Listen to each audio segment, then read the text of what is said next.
이제 우리 몸과 마음을 단정히 하시고 하나님 앞에 예배를 드리겠습니다. 하나님은 영이시니 예배하는 자가 영과 진리로 예배할지니라.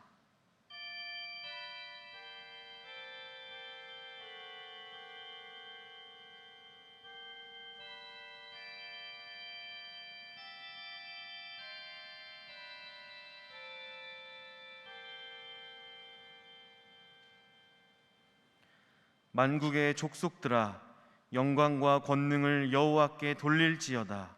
여호와께 돌릴지어다. 여호와의 이름에 합당한 영광을 그에게 돌릴지어다. 예물을 들고 그의 궁정에 들어갈지어다.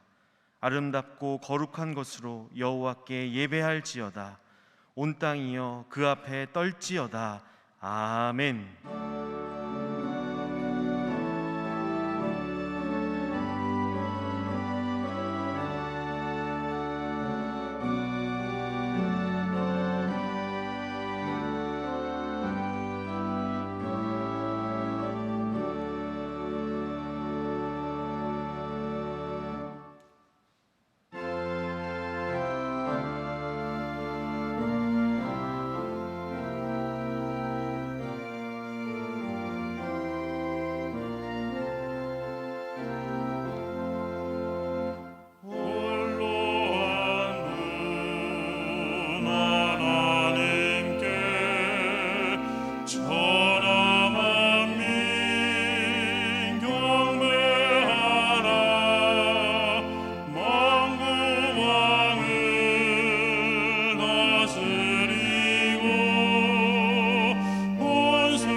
내 백성아 들을지어다. 내가 말하리라.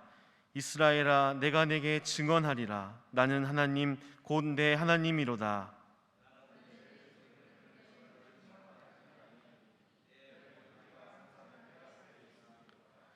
내가 내 집에서 숫소나 내 우리에서 수렴소를 가져가지 아니하리니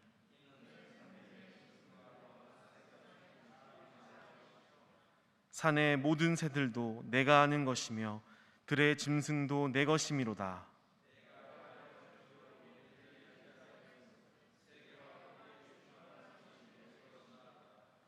내가 숫소의 고기를 먹으며 염소의 피를 마시겠느냐?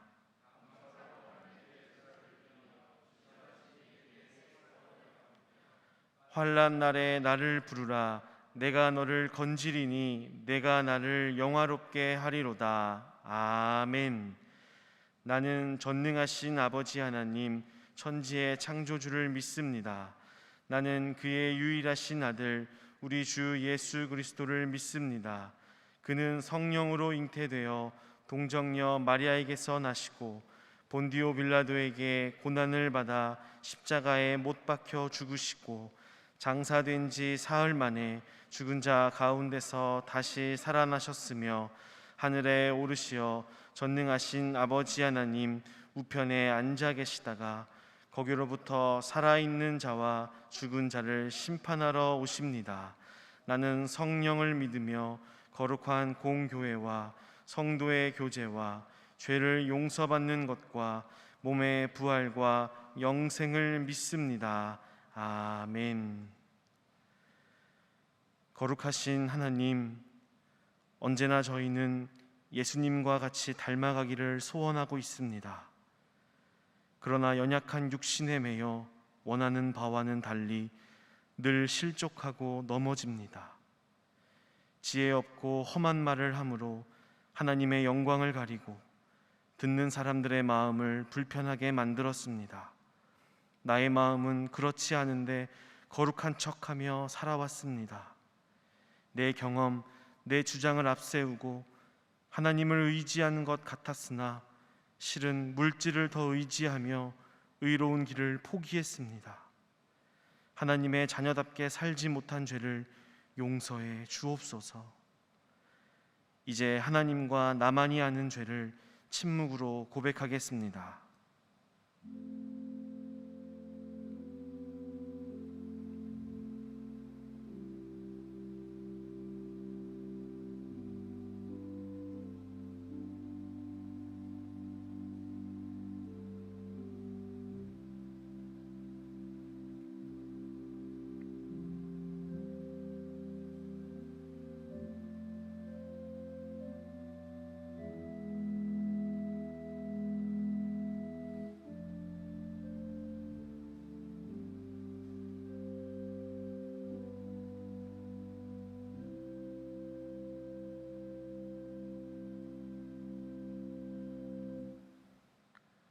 내 악이 제하여졌고 내 죄가 사하여졌느니라. 이 말씀에 의지하여 여러분이 고백한 모든 죄가 사해졌음을 선언합니다. 아멘.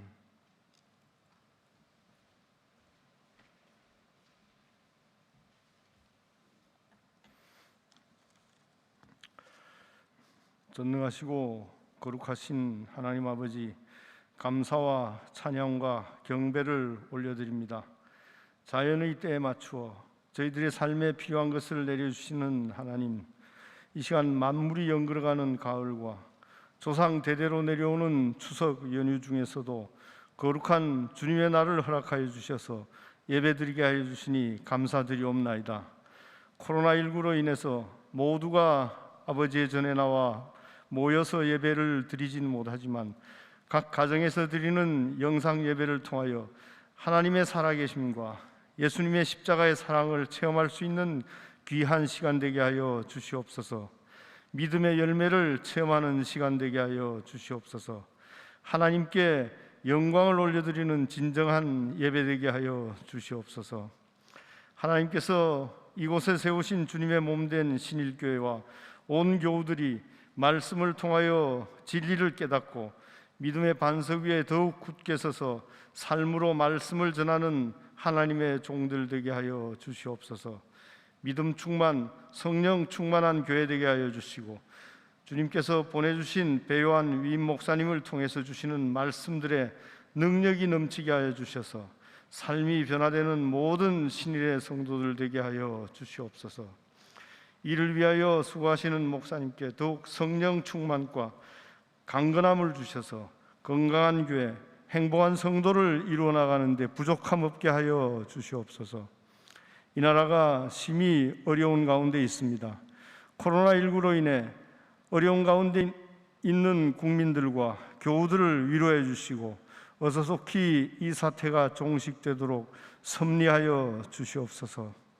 이 나라 대한민국이 자유와 민주와 정의와 공정이 넘치는 나라 되도록 인도하여 주시옵소서.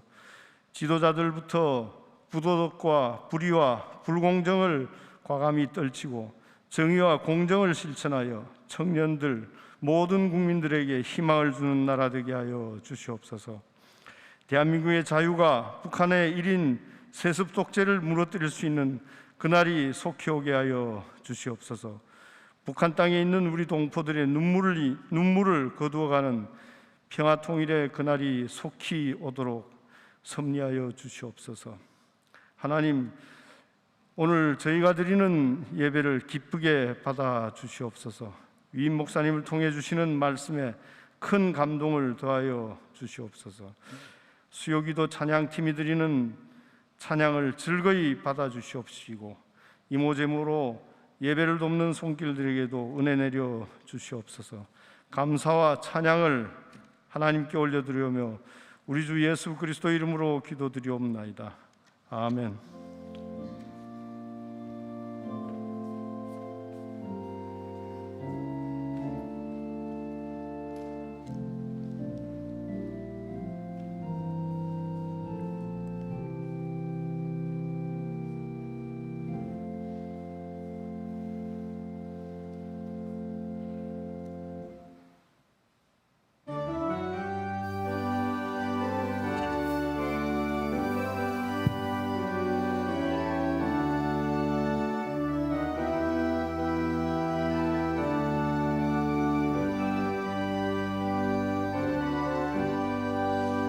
대산을 넘어 황곡에 가도 빛 가운데로 걸어가면 주께서 항상 지키시기로 약속한 말씀 변치 않네.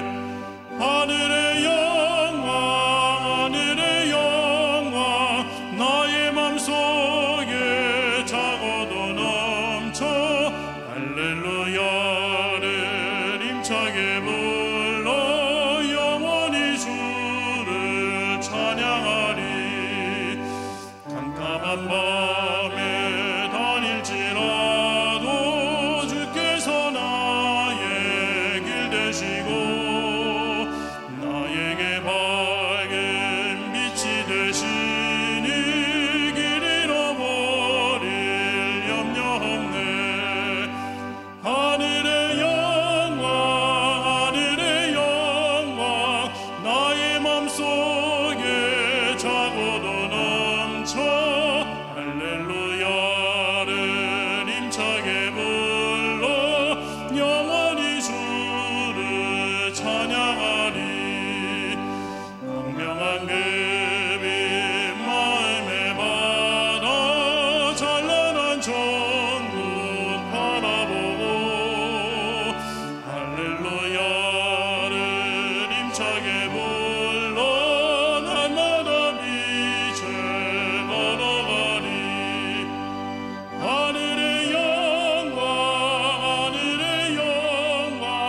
나의 맘속에 차고도 넘쳐 할렐루야를 힘차게 불러 영원히 주를 찬양하리.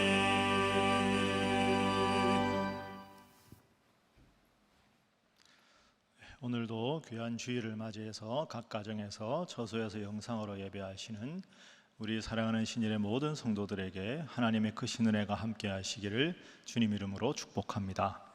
자, 우리 함께 인사하겠습니다. 바로 믿고 행복한 우리 모두 다 같이 아멘 할렐루야. 여러분, 교회 소식 제가 알려드리겠습니다. 정부의 방역 수칙에 따라서 주일 예배 그리고 새벽 기도회, 교육부 예배는 다 영상으로 드리고 있습니다. 여러분 조속히 이 사태가 마무리될 수 있도록 기도해 주시기 바랍니다. 오늘이 10월 첫째 주일입니다. 그래서 9월 한 달간 읽은 말씀과 함께에 대한 예물을 드리는 주일입니다. 다음에 예배당에 오실 때 제출하셔도 되고 온라인으로 헌금하셔도 되겠습니다. 이번 9월부터 11월까지 말씀과 함께 예물은 코로나19로 큰 피해를 입은 우리 이웃들을 위해서 사용하도록 하겠습니다. 온라인 예배로 지금 드리고 있는데요. 각 가정에서 우리 교회 홈페이지나 유튜브 신일교회 약수동 검색하셔서 함께 하시면 되겠습니다. 예배 그리고 청년부 예배, 새벽 기도회 다양한 영상들이 준비되어 있습니다. 가을 특별 새벽 기도회 안내를 드리겠습니다. 여호수아서 말씀 다시 하나님 앞으로라는 주제로 묵상하고 있는데 특별 새벽 기도회 기간에도 계속 여호수아서 말씀을 묵상하겠습니다. 12일부터 17일까지 토요일까지죠. 월요일부터 토요일까지 새벽 5시 20분인데 정부의 방역 수칙의 변화에 따라서 예배당에서 할지 온라인으로 할지는 여러분들에게 주중 상황을 살펴서 안내를 해드리도록 하겠습니다. 받으실 은혜를 위해서 기도하고 준비하시기 바랍니다. 10월 9일에는 교회 소독이 있는 것 여러분 기억하시기 바랍니다. 저는 특별 새벽 기도를 앞두고 수요일까지 개인 묵상 및 기도 시간을 갖도록 하겠습니다. 교육부 예배도 잘 드릴 수 있도록 가정에서 잘 자녀들을 양육하시기 바랍니다. 다른 모든 광고 사항은 주보를 참조하시면 되겠습니다. 이제 하나님의 말씀 성경을 읽겠습니다. 하나님께서 오늘 이 예배를 위해서 우리에게 주시는 말씀은 구약 성경 여호수아서 13장 1절 그리고 14장 1절부터 5절까지의 말씀입니다.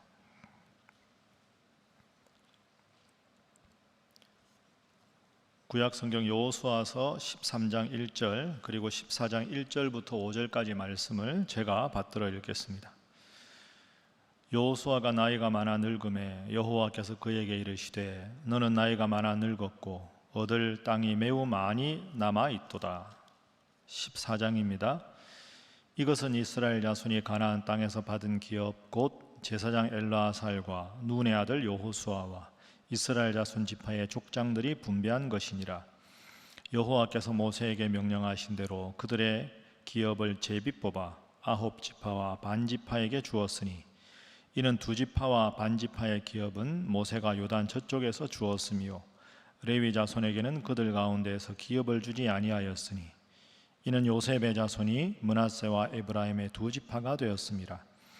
이 땅에서 레위 사람에게 아무 분깃도 주지 아니하고 다만 거주할 성읍들과 가축과 재산을 위한 목초지만 주었으니 이스라엘 자손이 여호와께서 모세에게 명령하신 것과 같이 행하여 그 땅을 나누었더라.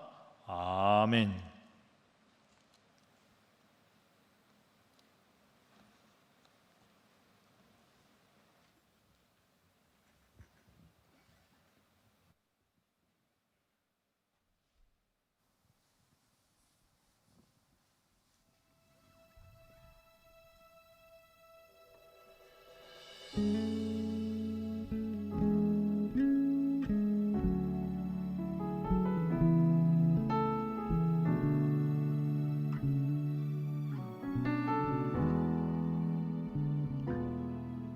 내게 허락하신 시련을 통해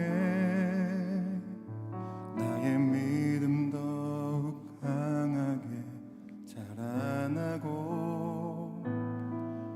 험한 산과 골짜기 지나는 동안 주께 더 가까이 나를 이끄시네. 내가 겪는 시험이 어렵고 힘겨워도 내 주님보다 크지 않네. 내 앞에 바다가 갈라지지 않으면 주가 나로 바다 위 걷게 하리. 나는 믿네. 주의 능력으로 내 삶 새롭게 되리. 나는 믿네. 주의 능력으로 담대히 나가리라. 주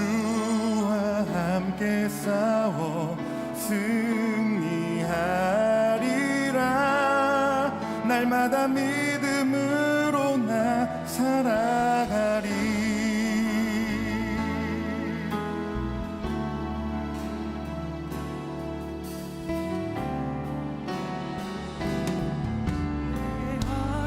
허락하신 시련을 통해 나의 믿음 더욱 강하게 자라나고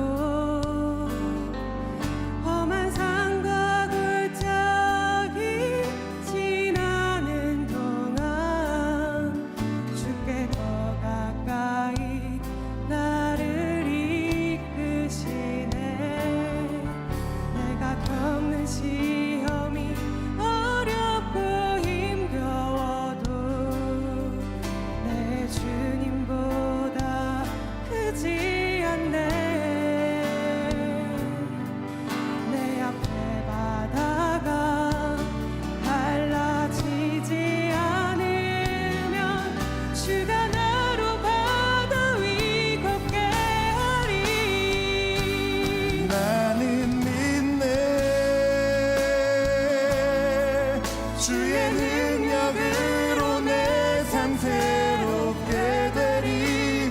나는 믿네. 주의 능력으로 담대히 나가리라. 주와 함께 싸워 승리하리라. 날마다 믿음으로 나 살아가리. 나는 믿네. 주의 능력으로 내 삶 새롭게 되리. 나는 믿네. 주의 능력으로 담대히 나가리라. 주와 함께 싸워 승리하리라. 날마다 믿음으로 나 살아. 날마다 믿음으로 나 살아가리.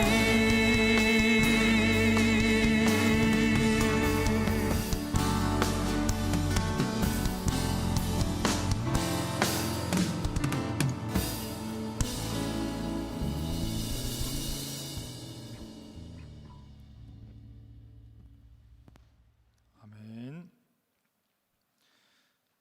우리는 지난 주일까지 이스라엘이 가나안 땅에 입성하면서 벌였던 7년간의 가나안 정복 전쟁에 대해서 살펴보았습니다. 하나님께서 이스라엘 백성들에게 가나안 땅을 주시겠다 하고 약속을 이미 하셨지만 실제로 그 약속에 따라서 7년간 정복 전쟁을 하는 일은 참 쉽지 않은 그런 과정이었습니다. 하나님의 약속을 믿고 담대히 나갔지만 수많은 어려움이 있었지요. 그러나 그 어려움을 다 이겨내고 7년간의 가나안 거점 도시들에 대한 정복 전쟁을 마쳤습니다. 여러분, 제가 방금 여러분들에게 가나안의 거점 도시들에 대한 정복 전쟁을 마쳤다 이렇게 말씀드렸습니다. 그러니까 7년 동안의 이 정복 전쟁을 마쳤지만 사실은 가나안의 모든 땅을 다 정복한 것은 아닙니다. 오늘 우리가 읽은 본문 말씀 13장 2절부터 6절에 보면 여전히 정복해야 할 많은 가나안의 영토들이 남아 있습니다. 그리고 하나님께서 친히 약속을 해 주셨습니다. 자, 13장 6절을 화면으로 한번 보시죠.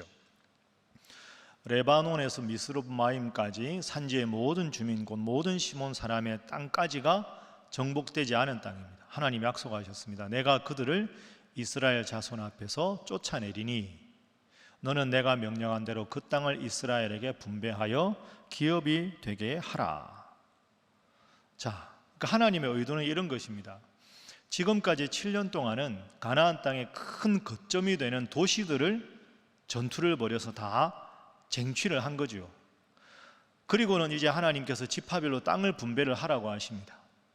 그러면 거점 도시를 제외하고 작은 성읍들은 여전히 정복되지 않았는데 그것은 땅을 다 분배한 다음에 하나님의 도움으로 지파별로 자신들의 분배받은 땅을 확장해 나가면서 작은 가나안의 성읍들은 알아서 물리쳐서 성읍들을 차지하라, 이렇게 말씀을 하신 것이죠. 여러분에게 한 가지 여쭤보겠습니다. 여러분, 정복하는 게 쉬울까요? 분배하는 게 쉬울까요? 땅을 정복하는 것과 정복한 땅을 분배하는 것, 어떤 게 쉽겠습니까? 어떤 게 어려울까요? 물론 둘이 다 어렵습니다. 그러나 최소한 정복 전쟁을 벌일 때는 이스라엘 12지파 전체가 한 마음으로 전투를 합니다. 그러니까 정복 전쟁을 하는 건 어렵지만 단결력으로는 최고입니다. 그런데 분배하는 건 그렇지가 않습니다. 다 각각 자기 지파가 제일 좋은 땅, 제일 기름진 땅을 얻고 싶어 하는 그런 마음이 있기 때문이죠.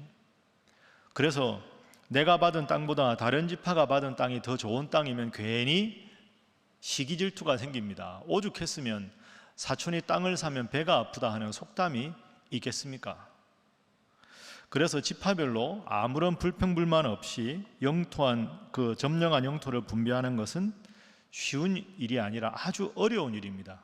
그래서 실제로 여호수아서를 자세히 읽어보면 이 거점 도시를 점령하는 데는 7년이 걸리는데 이 남은 도시들을 다 점령하고 분배를 마무리하는 데는 무려 13년이나 걸립니다.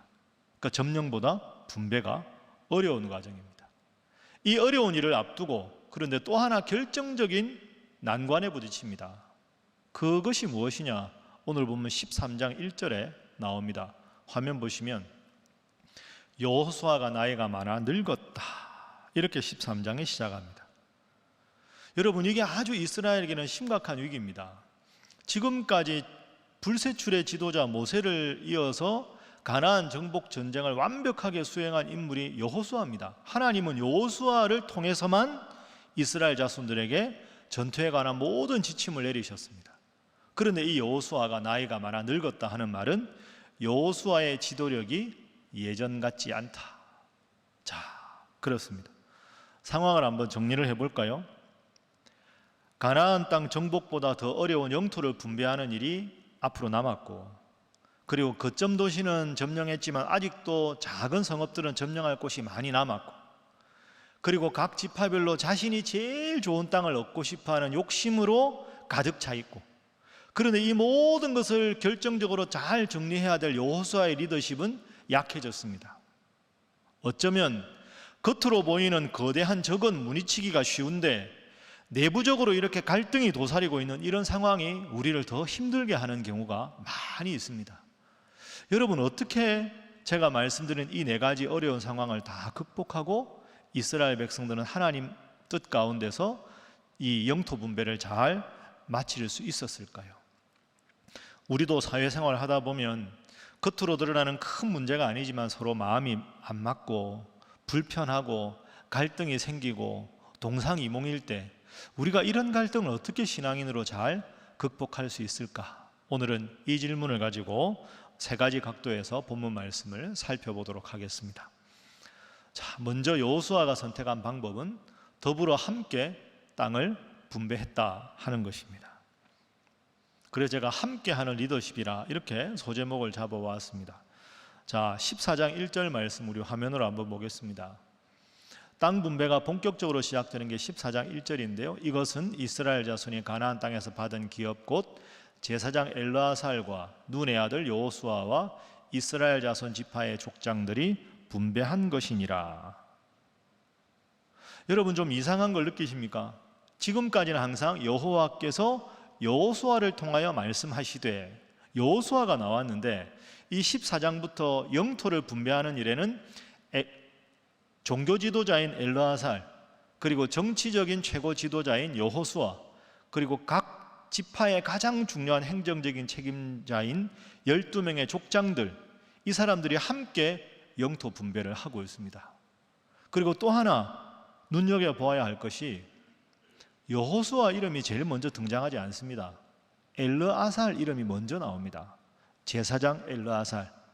그래서 여호수아서를 연구하는 학자들은 이 여호수아 13장 14장의 영토를 분배하는 상황에서부터 여호수아 중심의 리더십이 제사장 엘르아살 중심의 리더십으로 바뀌어 간다 하고 학자들은 주장하고 있습니다. 자, 여러분이 여호수아라면 이럴 때 상황의 기분이 어떨까요? 지금까지는 항상 하나님께서 나만 통해서, 나를 통해서만 이스라엘을 다스리셨는데 이제는 나이가 많아 늙었다. 하나님께서 여호수아야, 너는 이제 물러설 때가 되었다. 1인 리더십에서 함께하는 리더십으로 변화될 때가 되었다. 그 아주 중요한 의미가 제사장 엘르아살이 자신의 이름보다 더 앞에 등장한다 하는 겁니다. 여러분, 이런 의미에서 보면 여호수아는 참 훌륭한 지도자입니다. 물러설 때를 아는 지도자이기 때문이죠. 이른바 노욕이라는 것이 없습니다. 아, 그렇구나. 7년간 하나님께서 나를 통해서, 부족한 나를 통해 역사하셨는데 이제는 더불어 함께, 엘르아살과 족장들과 더불어 함께 하기를 원하시는구나 하고는 자신의 이름보다 엘르아살의 이름을 더 전면에 부각시킬 줄 아는, 물러설 줄 아는 겸손한 지도자가 여호수아였습니다. 자, 그럼 이제 두 번째로 한번 생각해 볼까요? 이 리더들의 합의의 기준이 있을 거 아닙니까? 각 지파에게 땅을 골고루 불평 없이 분배한다는 게 얼마나 어렵습니까? 어떤 방법을 선택했는가? 하나님의 명령을 따라서 제비뽑기를 통해서 영토를 분배합니다. 여러분, 지금 가나안 동편에서 땅을 이미 분배받은 르우벤 지파, 갓 지파, 므낫세 반 지파를 제외하고, 레위 지파는 영토가 없으니까 제외하고, 요셉 지파가 두 지파로 나누었으니까 9지파 반의 영토를 분배해야 합니다. 다들 어떤 생각일까요?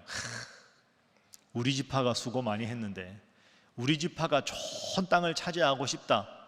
족장이여 부탁합니다. 다들 그런 마음 가지고 모이지 않았겠습니까? 지금까지 힘이 없는 약한 지파는 이 기회에 좀 강한 지파가 되어보고 싶은 마음도 있었을 것이고, 유다 지파처럼 가장 인구가 많은 지파는 이 기회에 확실하게 승기를 잡고 우리가 선봉 지파가 돼야 된다. 전부 각 지파별로 다 다른 이해관계를 가지고 이 영토를 어떻게 분배하느냐에 온 촉각을 곤두세우고 있는 이런 상황입니다. 이런 상황에서 엘르아살과 여호수아와 이 족장들은 어떤 방법으로 영토를 분배했어야 할까요? 자, 각 지파의 입장을 먼저 한번 들어봅시다 하고 들어보면 어떤 일이 벌어지겠습니까? 여호수아에 가서 청탁하는 지파, 엘르아살에게 가서 압력을 넣는 사람들, 다양한 이해관계가 충돌하겠죠.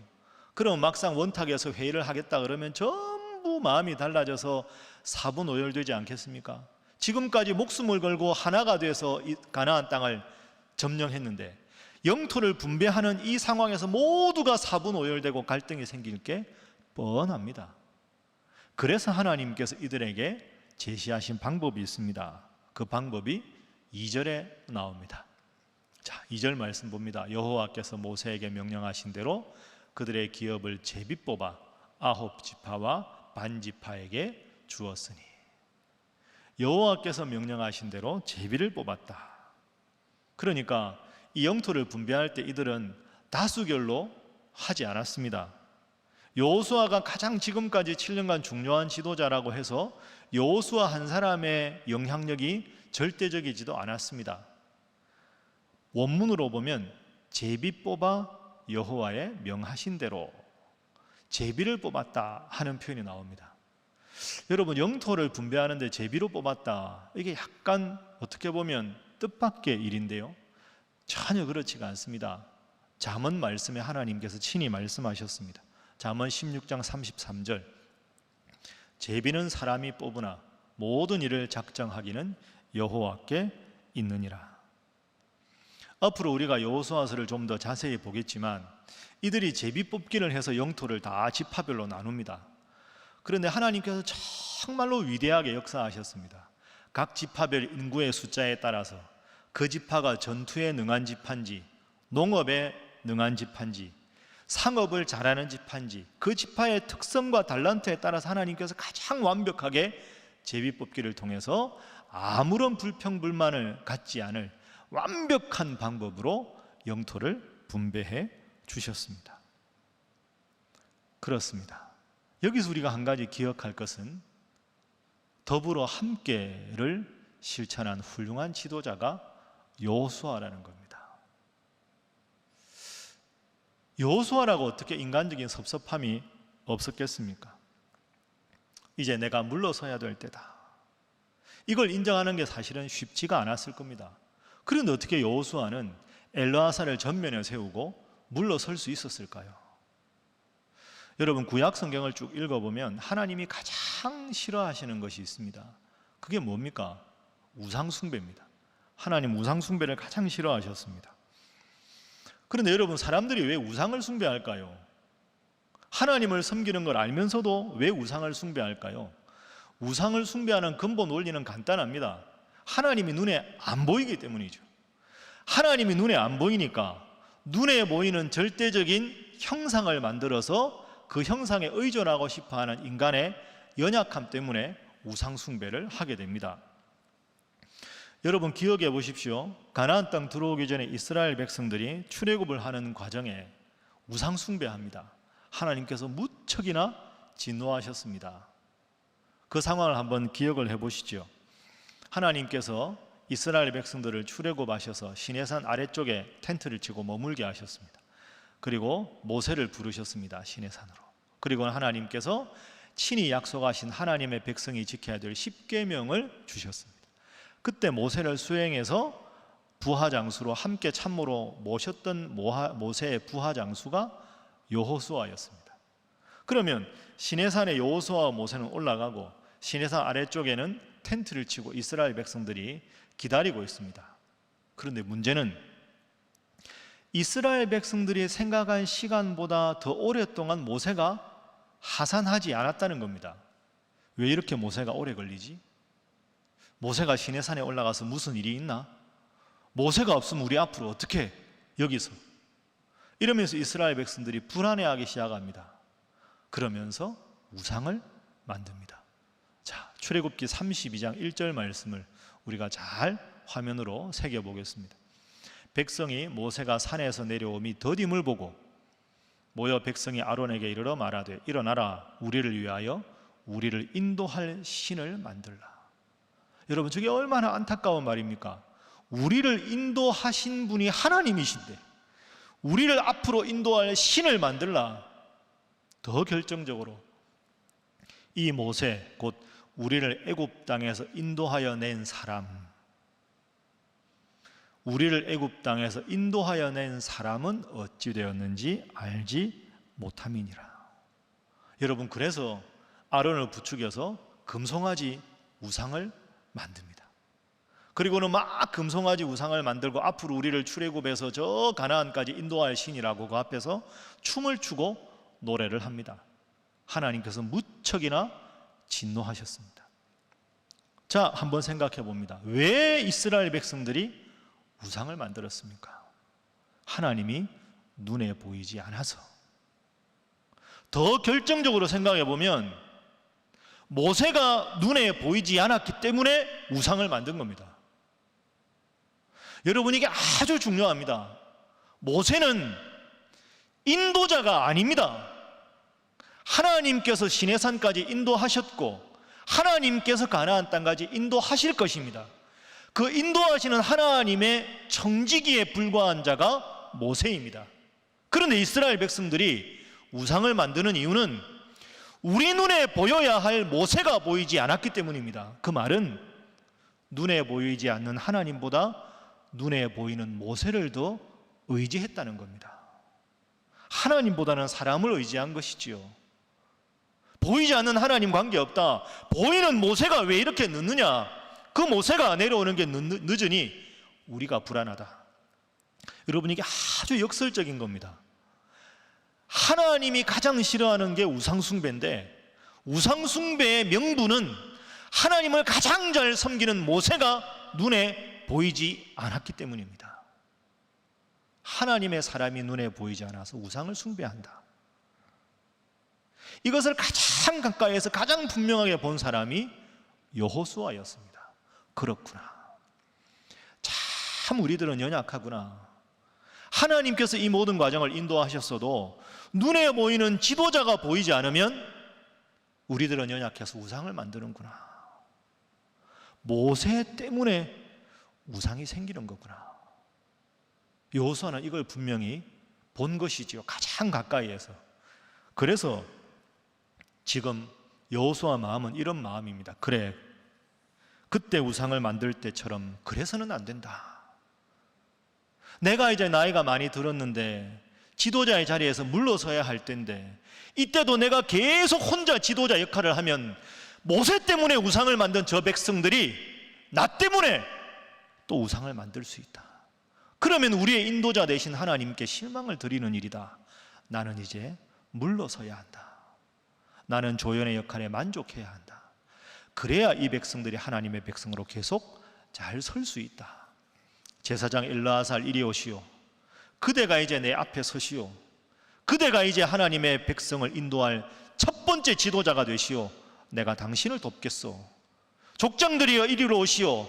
함께 더불어 함께 하나님의 인도하심 우리가 함께 기도하면서 함께 더불어 하는 리더십으로 나아갑시다. 지금이 바로 하나님께서 그것을 원하실 때입니다. 이것이 여러분 여호수아의 마음이었습니다. 그렇습니다. 여호수아는 더불어 함께를 실천하고 있습니다. 철저하게 하나님만 섬기는 진실된 청지기의 모습입니다. 청지기, 우리가 본받아야 할 여호수아의 모습입니다. 그런데 오늘 우리는 어떻습니까? 우리도 때로는 하나님이 눈에 안 보여서 눈에 안 보이는 하나님보다 눈에 보이는 내 가족들, 내 자녀들, 그것이 하나님보다 더 소중하게 여겨서 하나님보다는 그것을 더 강조하고 우선순위에 두고 있지는 않습니까? 눈에 안 보이시는 하나님께서 우리에게 모든 것을 허락하시고 모든 것을 갖게 하셨는데, 하나님보다는 눈에 보이는 재물이나 명예나 다른 어떤 것을 1순위로 섬기지 않습니까? 하나님이 주셨다는 걸 잊어버린다면 그것이 바로 우리에게 우상숭배가 되는 것이죠. 그런 의미에서 여러분, 우리는 여호수아를 본받아야 합니다. 오직 우리의 유일한 지도자는 하나님이신 줄로 믿습니다. 우리는 그저 하나님의 도구입니다. 청지기에 불과합니다. 사명받은 기간 동안에 열심히 충성하다가 때가 되어 하나님께서 그만하라 하시면, 아, 하나님 알겠습니다. 그만하겠습니다. 이제 뒤로 물러서겠습니다. 저는 그저 청지기에 불과합니다. 그것이 여호수아의 모습이고 오늘 우리가 본받아야 할 모습입니다. 이제 마지막 세 번째 장면으로 넘어가겠습니다. 더불어 함께 해결해야 될 문제가 있습니다. 자, 그 문제가 무엇인가? 앞서 저와 여러분이 함께 나누었습니다. 이스라엘 백성들이 지금까지 7년 동안 가나안의 거점 도시들은 점령했지만 아직도 점령해야 될 작은 성읍들이 참 많이 남아 있습니다. 그 성읍들을 이제 분배하고 분배받은 지파별로 그 땅에서, 분배받은 땅에서 작은 성읍들을 점령해 나가는 것, 그것이 이스라엘 백성들 앞에 남아있는 중요한 숙제입니다. 여러분 생각해 보면 깔끔한 게 있습니다. 그냥 큰 성읍이고 뭐 거점 도시고 작은 성읍 관계없이 전부 가나안 땅 점령을 다 하고 다 점령한 다음에 하나하나 나눠주는 게 훨씬 더 쉬울 것 같지 않습니까? 그런데 왜 하나님은 거점 도시만 점령하신 후에 땅을 분배하고 분배받은 땅은 지파별로 다 점령하라고 말씀하셨을까요? 여기서 우리가 단어 두 가지를 구분해야 합니다. 정복이라는 단어하고 거주라는 단어는 다릅니다. 지금은 거점 도시만 정복을 했다고 말씀드렸죠. 여러분, 만약에 하나님께서 이스라엘 백성들에게 가나안의 크고 작은 거점 도시와 작은 모든 성읍을 다 정복을 하게 하셨다면 어떤 일이 벌어졌을까요? 겉으로 보이기는 깔끔한 것 같은데 그게 그렇지가 않습니다. 그러면 이스라엘 12지파 중에서 요단 동편의 2지파 반이니까 9지파 반이 가나안 땅에 살아가 봐야 아직까지 인구가 턱없이 부족하죠. 그러면 가나안의 전역에 흩어져 살면 비어있는 성읍이 생깁니다. 큰 성읍인데 적은 수만 살게 되겠지요. 그러면 성읍 중에는 황무지로 변하고 목초지가 사막이 되는 지역이 많이 생길 겁니다. 그러니까 하나님은 그걸 미리 다 보신 거죠. 거점 도시들을 점령하고 그 거점 도시에 들어가서 살면서 너희 자손들이 점점 숫자가 많아짐에 따라서 주위에 있는 작은 성읍들을 정복하면서 거주해라. 그래야 그 땅이 황폐하지 않고 황무지가 되지 않고 가나안 전역을 너희들이 편안하게 쓸 수 있다. 그래서 하나님께서는 정복 후에 분배하고 분배한 후에 작은 땅을 숙제로 남겨주신 것입니다. 여러분은 숙제라는 단어 어떻게 생각하십니까? 숙제라는 단어를 딱 들으면 기분이 아주 좋으십니까? 별로 어감이 안 좋죠. 숙제는 부담입니다. 그런데 여러분 가만히 생각해 보면 오늘 이 본문의 상황에서 정복해야 될 땅이 남았다는 것은 숙제지만 그 숙제는 참 하나님의 크신 은혜입니다. 그렇지 않았다면 가나안에 소규모 반란군들이 일어날 수도 있고 이스라엘 백성들이 지파별로 다 흩어져 버렸으면 이제 그 지파별로 살아가면서 다른 지파와 전혀 관계하지 않고 자기 지파들끼리만 살 거 아닙니까? 그러면 이 지파들이 하나님을 의지했을까요? 아닐 겁니다. 그러니까 거점 도시에 점령하고 협력해서 다시 단결을 해서 전투를 벌이고 그러면서 정복을 하고 거주하고 그러면서 정말 하나님이 도우셔야만 우리가 이 땅에서 잘 살아갈 수 있구나 하는 은혜를 느끼게 하기 위해서 하나님은 숙제를 주신 거죠. 여러분 숙제는 부담입니다. 그러나 그 부담은 즐거운 부담이 되어야 합니다. 그 부담은 은혜의 부담이 되어야 하는 것이지요. 그래서 우리가 이렇게 말할 수 있습니다. 제가 여러분 속죄에도 썼는데요. 숙제를 남겨두신 것도 은혜입니다. 해야 할 숙제가 있다는 것 부담스럽지만 참 감사한 일입니다. 숙제가 있어야 아이들이 열심히 공부하는 것과 같은 이치입니다. 이번 추석 연휴 전에 우리 당회는 정책당회를 가졌습니다. 정책당회라고 하는 것은 전임 교육자들과 그리고 시무장로님들이 한 자리에 모여서 내년 1년 앞으로 어떤 정책으로 이 교회를 하나님 보시기에 바른 교회로 이끌어갈까 하는 가장 중요한 당회입니다. 그 정책당회를 가졌습니다. 특히나 지금처럼 코로나19가 계속되고 예배당 예배가 언제 재개될 수 있을 것인가에 대한 시점이 불투명한 상황에서 내년을 위해서 정책을 세운다는 건 참 쉬운 일이 아닙니다. 저부터도 책도 많이 읽고 기도도 열심히 하고 함께 정책당회를 준비했습니다. 그 정책당회에서 나누었던 결의된 사항 중에 몇 가지를 여러분들께 지금 말씀드리도록 하겠습니다. 앞으로 여러분들과 충분히 오늘 설교 제목처럼 더불어 함께 소통해야 될 많은 내용들이 있기 때문입니다. 화면을 여러분들께서 주시해 주시기 바랍니다. 앞으로도 우리 교회 가장 중요한 목회 방향은 건강한 교회, 행복한 성도입니다. 그렇게 되면 목표가 아니라 자연스러운 선물로 하나님께서 건강하게 성장하는 교회를 이루어 주시리라 하는 것이 우리의 바람입니다. 그러면 건강한 교회가 되기 위한 5가지 요소가 무엇인가? 제가 늘 여러분들께 말씀드린 대로 예배, 그리고 교제, 그리고 봉사, 그리고 선교, 그리고 교육, 이 5가지 핵심 요소들을 계속 발전시켜야 하나님 앞에 건강한 교회가 된다 하는 거죠. 그런데 지금처럼 코로나19가 계속 지속되는 뜻밖의 이런 사건으로 앞으로 우리 교회가 저 5가지 요소를 강조하면서 목회에 정책적으로 개발하고 숙제로 남겨야 될 3가지 키워드가 있습니다. 그 3가지 키워드는 첫 번째 가정, 두 번째 지역, 세 번째는 온라인입니다.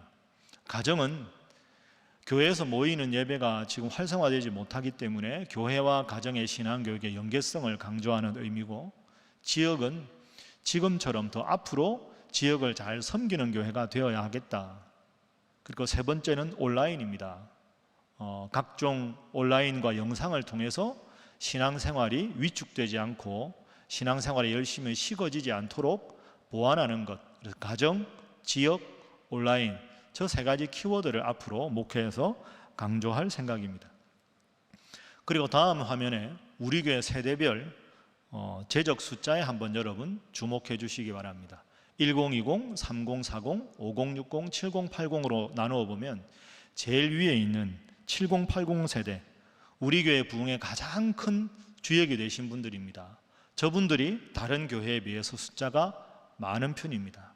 실버스쿨이나 저분들이 정말로 교회를 위해 헌신하고 봉사하신 그 열정이 소외감을 느끼지 않도록 잘 섬기는 일이 앞으로 우리가 해야 할 일입니다. 그리고 5060 세대가 전체적으로 숫자가 가장 많습니다. 전통적이고 복음적인 예배, 그리고 저분들이 신앙생활 잘 할 수 있도록 돕는 것도 우리가 배려해야 될 중요한 부분입니다. 그런데 저기에서 3040 세대를 보십시오. 세대 숫자가 아주 적습니다.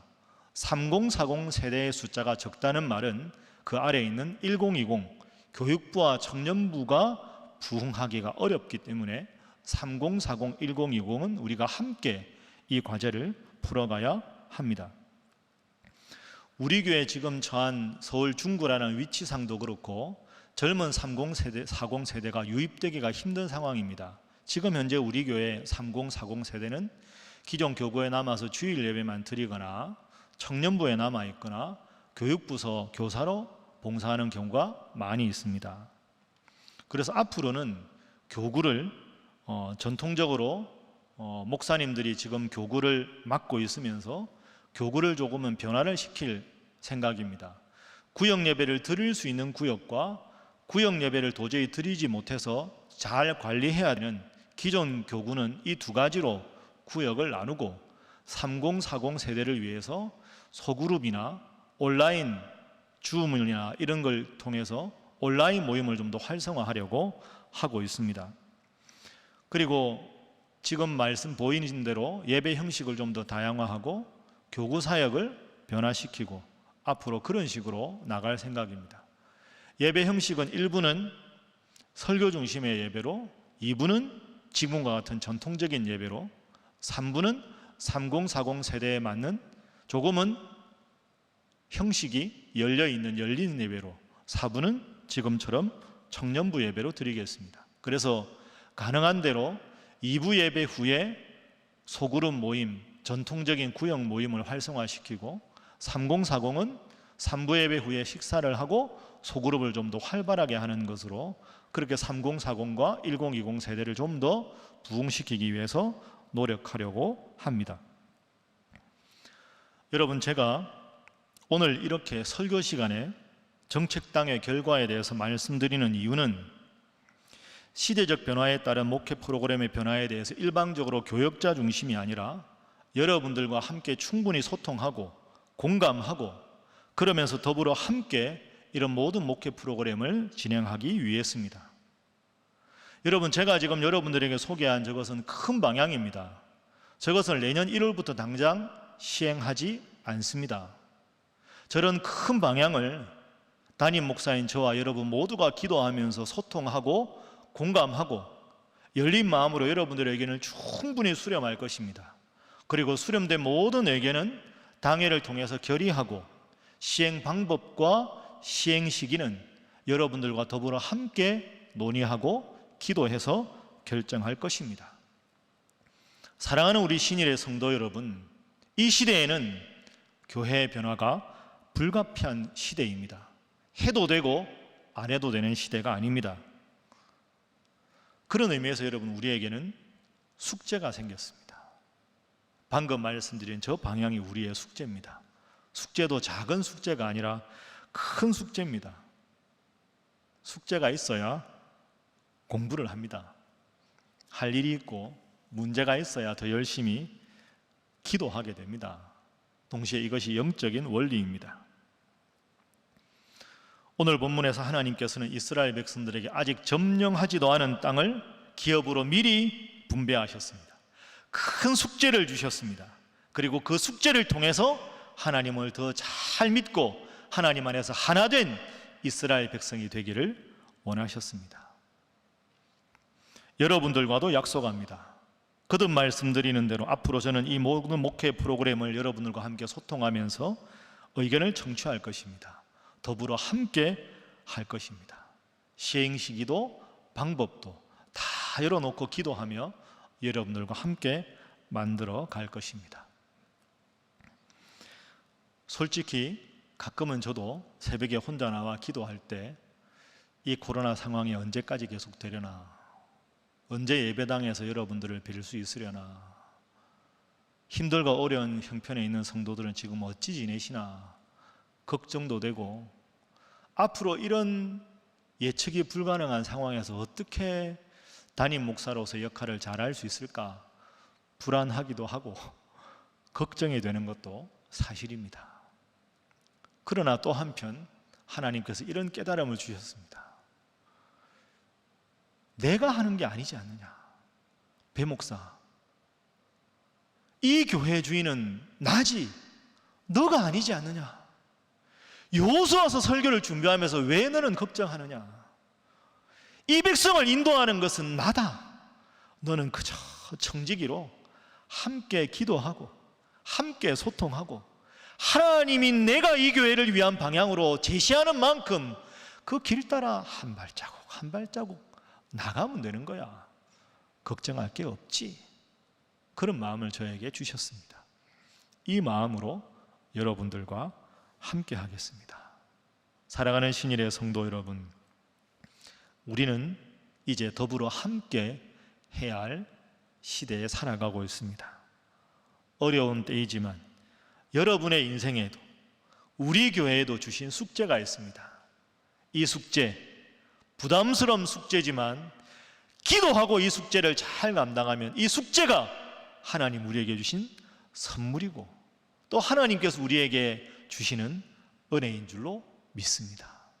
힘든 상황에서 더 열심히 기도하시고 더 하나님의 인도하심을 받아서 힘들고 어려운 상황에서 더 겸손하게 기도하심으로 하나님 주시는 더 큰 은혜와 축복과 부흥을 경험하는 여러분 모두가 되시기를 주님 이름으로 축복합니다. 기도하겠습니다. 사랑의 하나님, 모세를 이어 최고의 지도자로 우뚝 선 여호수아지만 자신의 한계를 분명히 알고 겸손하여 더불어 함께 영토를 분배하는 일을 한 여호수아를 통해서 우리에게 귀한 교훈을 주시니 감사합니다. 또한 분배받은 땅을 중심으로 해서 남은 땅을 정복하라고 숙제를 주신 것이 사실은 은혜임을 깨닫게 하시니 감사합니다. 주님, 할 일이 많다고 피곤하다고 짜증내는 저희들 되지 말게 하시고 부족하다는 핑계로 우리의 게으름을 합리화하지 않게 하시고 부족한 저희에게 그래도 일할 수 있는 여건과 상황을 주신 주님께 감사하며 저희에게 주어진 일에 최선을 다하며 무엇보다 주님 섬기며 성도로서의 책임과 숙제를 잘 감당하는 저희들 되게 하여 주옵소서. 저희의 힘만으로 부족하오니 주님 믿고 나가겠습니다. 주님이여, 주님의 능력으로 주님의 지혜로 함께하여 주옵소서. 믿고 감사하며 예수님의 이름으로 기도하옵나이다. 아멘.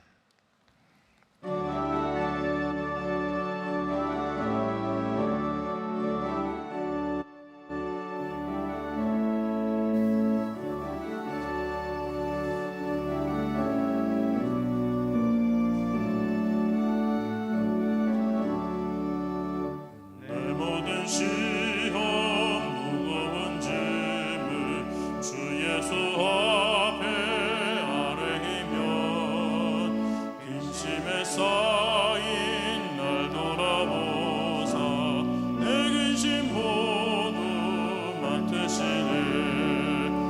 무거운 짐을 나 홀로 지고 견디다 못해 쓰러질 때 불쌍히 여겨 구원해 주니 은혜의 주님 오직 예수. 내 모든 괴로움 닥치는 환난 주 예수 앞에 아뢰이면 주께서 친히 날 구해 주사 넓은 신사랑 베푸시네. 무거운 짐을 나 홀로 지고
세상을 이길 힘주시네 무거운 짐을 너 홀로 지고 견디다 못해 쓰러지네 불쌍히 여겨 구원해 주니 은혜의 주님 오직 예수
사랑의 하나님 감사합니다.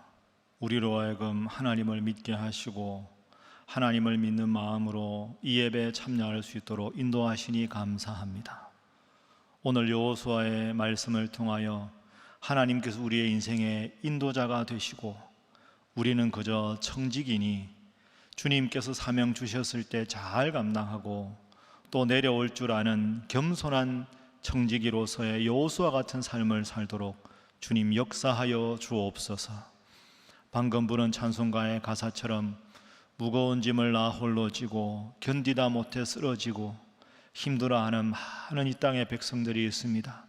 특별히 하나님, 우리 신일의 성도들 중에서도 코로나19로 인한 여러 가지 어려움으로 좌절하고 괴로워하고 눈물 흘리는 많은 성도들이 있습니다. 방금 부른 찬송가의 가사가 우리의 고백이 되게 하시고 무거운 짐을 나 홀로 지고 견디다 못해 쓰러질 때 불쌍히 여겨 구원해 주실 분이 오직 주님이시오니 주님 앞에 무릎 꿇고 기도함으로 주님께서 회복시키시는 위대한 역사를 친히 경험하게 역사하여 주옵소서. 하나님, 이 어려울 때 저희로 하여금 여호수아서를 묵상하면서 인생의 큰 어려움 가운데 하나님을 믿고 나아가는 자에게 얼마나 위대하게 역사하시는지 매주 말씀으로 깨닫게 하시니 감사합니다. 나에게 주시는 말씀으로 받게 하시고 아멘으로 응답하여 그 어려움을 뚫고 가나안 땅에 들어가 정복하고 잘 분배를 마쳤던 여호수아처럼 이스라엘 백성들처럼 어려울 때일수록 하나님 의지하여 하나님의 능력을 친히 경험함으로 이전보다 더 주님 사랑하는 우리 성도들 되도록 역사하여 주옵소서. 오늘도 주님 주신 애 감사하여 귀한 예물 주님 앞에 바칩니다. 예물과 함께 드리는 감사의 제목과 간절한 기도 제목에 응답하시고 위대하신 하나님, 하늘의 크고 아름다운 것으로 넉넉하게 채우시고 역사하여 주옵소서. 예물이 사용되는 곳마다 우리 하나님의 이 위대하신 이름이 만방에 전해지는 데 사용되도록 역사하여 주옵소서. 우리 성도들의 형편과 상황을 주님 잘 아시오니 하나님께서 함께하여 주셔서 회복되고 더욱더 하나님께 영광 돌리는 귀한 성도들 되게 하여 주옵소서.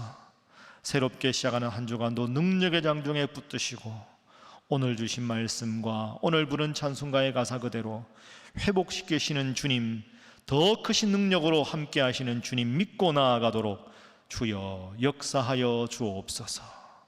함께 하신 주님 은혜 감사하며 예수님의 이름으로 축복하고 기도하옵나이다. 아멘. 이제 우리 다 함께 물된 동산 찬양하겠습니다.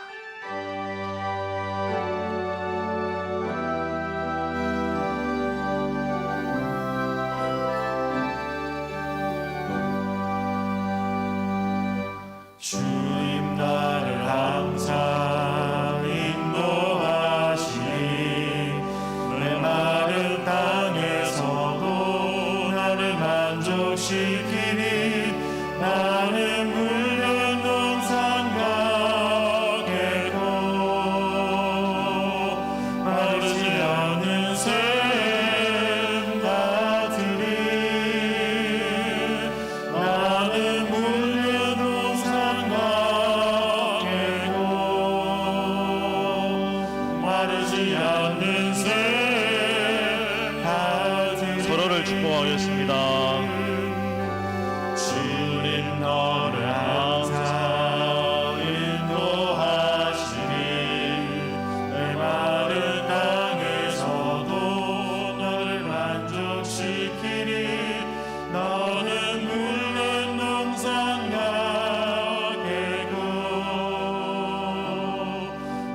앞에 영광의 박수 올리겠습니다. 이제 우리 다 함께 코로나19 사태에 대한 기도문으로 함께 기도하겠습니다. 환난 날에 우리를 건지시는 하나님 아버지, 코로나19로 인해 고통받는 이 땅의 생명들을 위해 간절히 간구합니다. 이미 감염되어 두려움 속에 누워있는 모든 생명들을 불쌍히 여겨 주시옵소서. 더 이상 병이 악화되지 않게 하시고 하루빨리 치료되어 건강한 삶으로 돌아올 수 있도록 고쳐주시옵소서. 이를 위해서 밤낮으로 수고하는 의료진들을 기억해 주시옵소서. 이들의 건강을 지켜주시고 지혜와 능력을 더하여 주시옵소서. 이들이 하나님의 치료의 도구가 되게 하셔서 하루빨리 이 사태가 종식되게 하여 주시옵소서. 특별히 이 땅을 중보하며 하나님의 대리자로 부르신 교회를 위해서 기도합니다. 어려운 이 시기에 주님의 모든 교회들이 합심하여 기도하게 하옵소서. 약하고 병든 자들을 만나시고 고치셨던 예수님의 사랑과 능력이 오늘의 교회를 통해 나타나게 하옵소서. 코로나19로 인한 무분별한 공포와 혐오, 차별과 외면을 거부하고 평안과 담대함, 위로와 포용, 연합과 평화를 이루어 나가게 하여 주시옵소서. 그 어떤 환난에서도 우리와 함께 하시고 치유하시는 예수님의 이름으로 기도드립니다. 아멘. 지금은 우리 주 예수 그리스도의 은혜와 하나님의 사랑하심과 성령님의 교제하심이 늘 겸손하게 스스로의 위치를 바르게 깨닫고 물러설 줄 아는 사람, 더불어 함께하는 사람, 내가 하여야 할 일에 불평보다 숙제를 은혜로 받고자 하는 사랑하는 신일의 모든 성도들과 이들의 나아가는 길 위에 고통받는 이 땅의 모든 백성들과 이 나라 이 민족 위에 지금부터 영원히 함께 하시기를 간절히 축원하옵나이다. 아멘.